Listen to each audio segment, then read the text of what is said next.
Hi అండి అందరికీ. ఈరోజు కుడుములు ఎలా చేయాలో మీకు చూపిస్తున్నాను. నేను సంకటహర చతుర్థికి కుడుములు చేశాను. ప్యాన్ తీసుకుని 2 గ్లాసెస్ వాటర్ తీసుకోండి.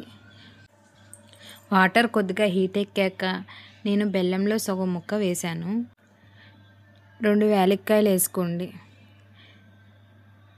తీపి కుడుములు కాబట్టి ఎంత సరిపోద్దో బెల్లం చూసుకుని వేసుకోండి. నానబెట్టిన పచ్చెనపప్పు కూడా వేయండి. అది కుసేపు ఉడికిన తర్వాత దాంట్లో రవ్వ వేయండి. నానబెట్టిన రవ్వ వేయండి. వేసిన తర్వాత అది గెడ్డలు కట్టకుండా తిప్పుతూ ఉండండి. అది ఊరికనే చిక్కపడిపోతుంది. నేను ఆడిచ్చిన పిండి వేశాను. అదే లలిత బ్రాండ్ బియ్యం అయితే ఇంకా చాలా బాగా వస్తాయి.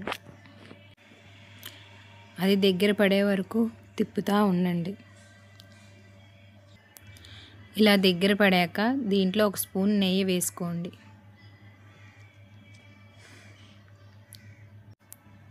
చిన్న బౌల్లో నెయ్యి తీసుకోండి. ఇలా ఉండలు చేసుకుంటూ ఉండండి.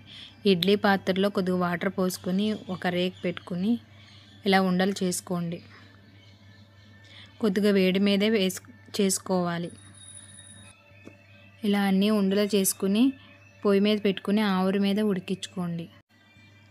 ఒక అరగంట పొయ్యి మీద పెట్టి ఆవిరి మీద ఉడికించుకుంటే కుడుములు రెడీ అయిపోతాయి. మీకు ఈ వీడియో నచ్చినట్టయితే లైక్ చేయండి, సబ్స్క్రైబ్ చేసుకోండి.